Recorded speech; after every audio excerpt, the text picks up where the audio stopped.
মহান আল্লাহ রাব্বুল আলামিন কত দয়াময়, কত মেহেরবান, কত করুণাময়, কত দয়া দাক্ষিণ্য।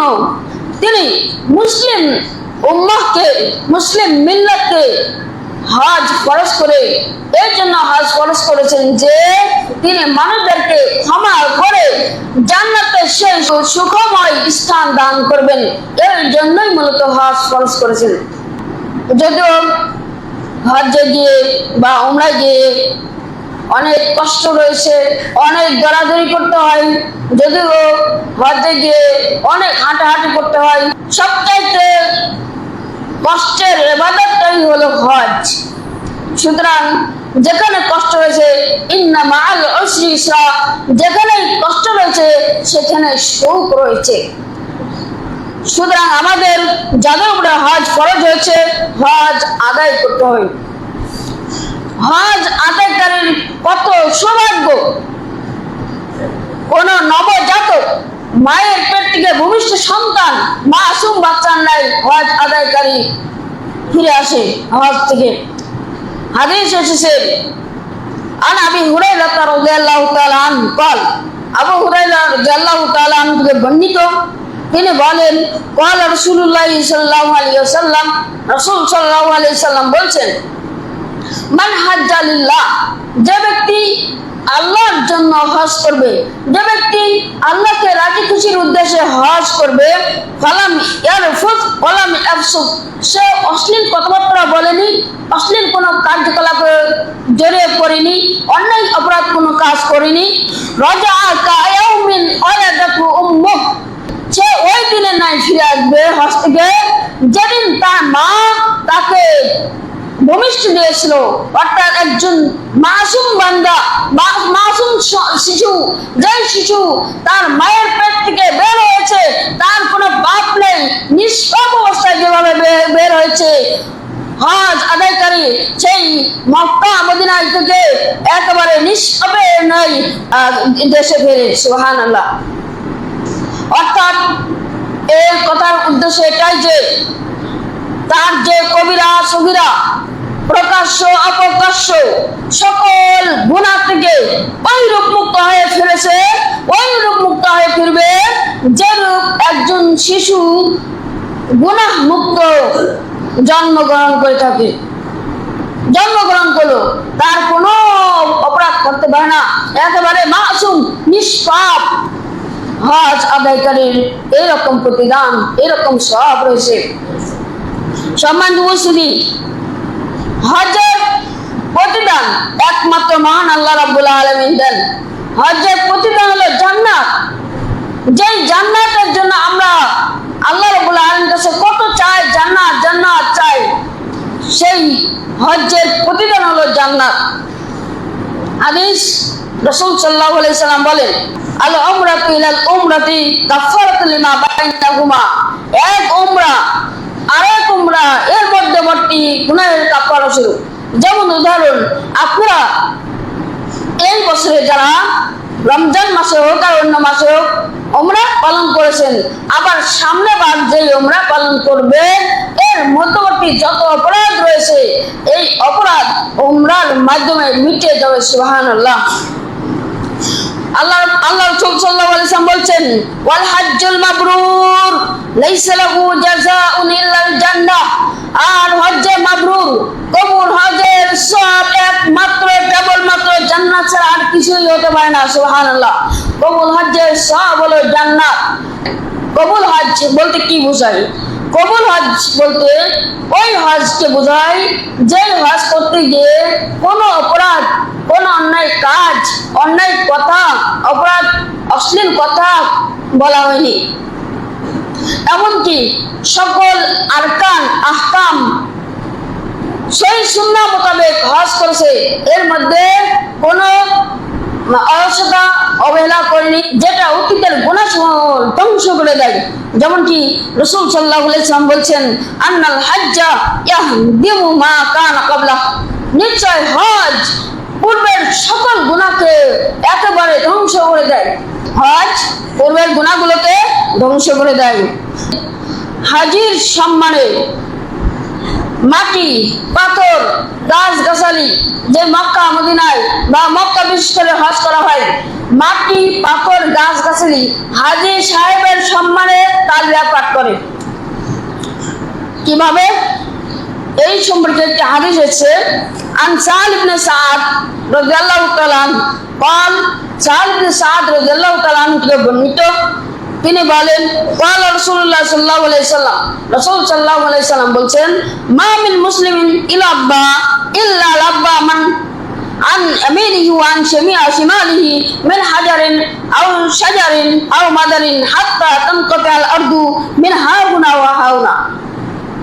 রাসূলুল্লাহ সাল্লাল্লাহু আলাইহি সাল্লাম বলছেন, যেই ব্যক্তি হজ গিয়ে তালবিয়া পাঠ করে, তার সাথে তার ডানে বামে যেই মাটি রয়েছে, পাথর রয়েছে, গাছ গাছালি, বৃক্ষ রয়েছে, সারা পৃথিবী আসমান পর্যন্ত সব কিছুই তালবিয়াতে মুখরিত হয়, পরিপূর্ণ হয়ে যায়। সুবহানাল্লাহ।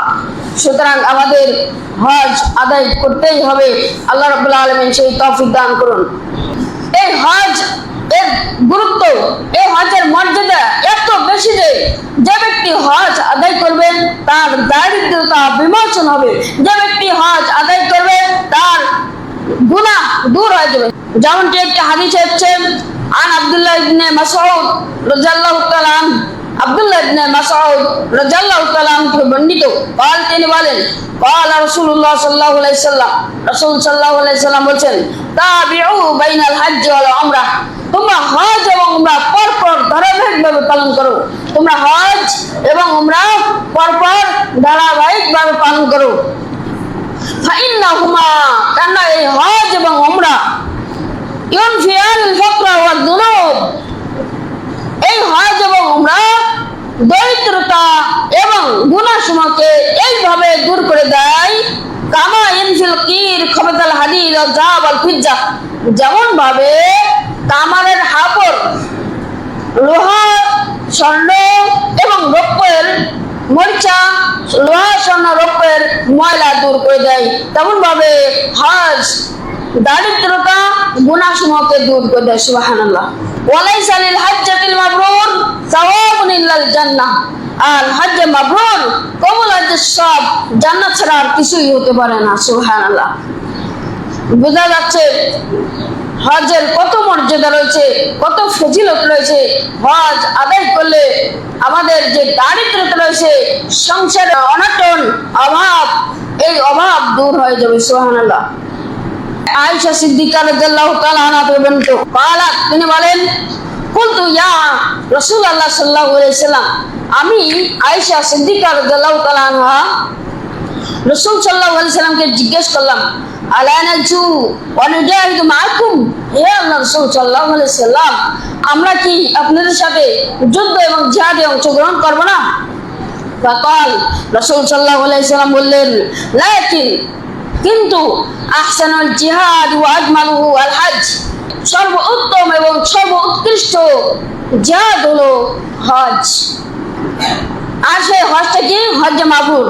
ফাকালাত আয়েশা সিদ্দিকা রাদিয়াল্লাহু তাআলা আনহা, আয়েশা সিদ্দিকা রাদিয়াল্লাহু তাআলা আনহা বললেন, ফালা আদউল হজ্জা বাদা ইযা সামি'তু হাযা মিন রাসূলিল্লাহ সাল্লাল্লাহু আলাইহি সাল্লাম, যখন থেকে আমি শুনেছি এই কথা, তখন থেকে আমি আর হজ ছেড়ে দিইনি।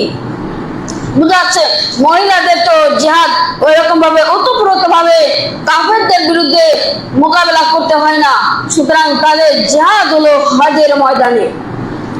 আশা করি বুঝতে পেরেছেন। হজ হলো অন্যতম শ্রেষ্ঠ ইবাদত, হজ হলো অন্যতম শ্রেষ্ঠ আমল। আবু হুরায়রা রাদিয়াল্লাহু তাআলা আনহু থেকে বর্ণিত, তিনি বলেন, সুইলান নবী সাল্লাল্লাহু আলাইহি সাল্লাম, রাসূল সাল্লাল্লাহু আলাইহি সাল্লামকে জিজ্ঞেস করা হলো, আইয়ুল আমালি আফদাল, কোন আমল রয়েছে সবথেকে উৎকৃষ্ট? রাসূল সাল্লাল্লাহু আলাইহি সাল্লাম বললেন, ঈমানু বিল্লাহি ওয়া রাসূলি, আল্লাহ প্রতি ঈমান এবং রাসূল প্রতি ঈমান হলো সর্বোৎকৃষ্ট আমল।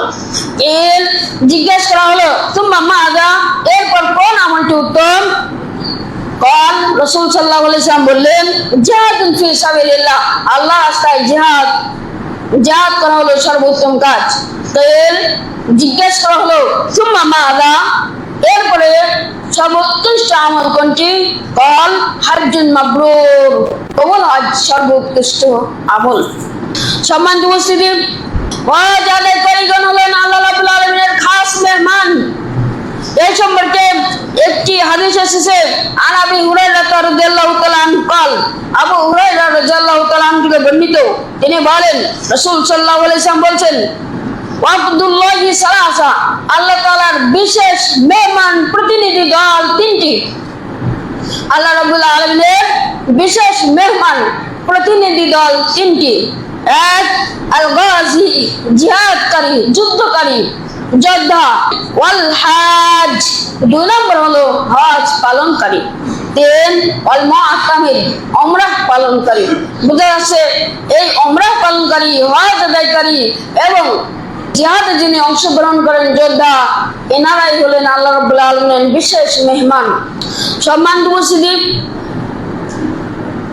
যারা হজ এবং উমরা পালন করেন তারা যা চাইবে আল্লাহ রাব্বুল আলামিন তাই দান করবেন। সুবহানাল্লাহ। قال নবী আমিন সাল্লাল্লাহু আলাইহি ওয়াসাল্লাম, রাসূল সাল্লাল্লাহু আলাইহি ওয়াসাল্লাম বললেন, আল হুজ্জাজ ওয়াল উম্মার আব্দুল্লাহ, হজ আদায়কারীগণ এবং উমরা আদায়কারীগণ আল্লাহ রাব্বুল আলামিনের বিশেষ মেহমান, বিশেষ মেহমান প্রতিনিধি দল। ইন দাআহু আজাবাহু, যদি তারা আল্লাহকে ডাকেন আল্লাহ তাআলা সাড়া দেন, যদি তারা আল্লাহর কাছে দোয়া করেন আল্লাহ তাআলা দোয়া কবুল করেন। ওয়া ইস্তাগফিরু গফরা লাহুম, যদি এই হজ আদায়কারীগণ উমরা আদায়কারীগণ আল্লাহ রাব্বুল আলামিনের কাছে ক্ষমা প্রার্থনা করেন, আল্লাহ রাব্বুল আলামিন ক্ষমা করে দেন। সুবহানাল্লাহ। এমনকি রাসূল সাল্লাল্লাহু আলাইহি সাল্লাম বলেন, হজ আদায়কারীগণ হলো আল্লাহ তাআলার বিশেষ মেহমান। সুতরাং তারা এমনি আরাফার ময়দানে উপস্থিত হয় না, তারা এমনি মক্কাতে উপস্থিত হয় না। আল্লাহ রাব্বুল আলামিন ডেকেছেন বিদায় এসেছে। সুতরাং এই হজ আদায়কারীগণ যা চাইবে আল্লাহ রাব্বুল আলামিন তাই দান করবেন। সুবহানাল্লাহ। হজ আদায়কারীগণ এরকম অবস্থায় মৃত্যুবরণ করলে এবং তালবিয়া পাঠ করা অবস্থায় যদি মৃত্যুবরণ করে, কিয়ামতের ময়দানে ওঠার সময় তালবিয়া পাঠ করতে উঠবেন। এই সম্পর্কে একটি হাদিস রয়েছে, আন ইবনে আব্বাস রাদিয়াল্লাহু তাআলা আনহুমা, আব্দুল্লাহ ইবনে আব্বাস রাদিয়াল্লাহু তাআলা আনহুমা থেকে বর্ণিত, قال, তিনি বলেন, বাইনামা রাজুলুন আকিবুন মা রাসূলিল্লাহ সাল্লাল্লাহু আলাইহি ওয়াসাল্লাম বিআরাফা, একজন ব্যক্তি রাসূল সাল্লাল্লাহু আলাইহি ওয়াসাল্লামের সাথে আরাফায় অবস্থান করতেছিল। ঈদ ওয়াকা মিন রাহিলাতিহি, হঠাৎ করে তার বাহনটিতে পড়ে গেল। বাহন হতে পারে উট, বাহন হতে পারে ঘোড়া। সেই রাসূল সাল্লাল্লাহু আলাইহি ওয়াসাল্লামের জামায় উট, ঘোড়া, খচ্চর বা গাধা ইত্যাদি বাহন ছিল। তো ওই ব্যক্তি হঠাৎ করে বাহন থেকে পড়ে গেল। ফাআসাতু আও ক্বালা ফাআকাসাতু, ওই ব্যক্তির ঘাড় মটকে গেল। বাহন থেকে পড়ে ওই ব্যক্তির ঘাড় মটকে গেল, অথবা রাবি এই কথা বলেছেন যে ওই বাহন তার ঘাড় মটকে দিল, ফেলে দিয়ে মটকে দিল। ফাকাল রাসূলুল্লাহ সাল্লাল্লাহু আলাইহি ওয়াসাল্লাম, রাসূল সাল্লাল্লাহু আলাইহি ওয়াসাল্লাম বললেন, ইগসিলুহু বিমাইন সিদরি, তাকে বড়ই পাতা মিশ্রিত পানি দিয়ে গোসল দাও।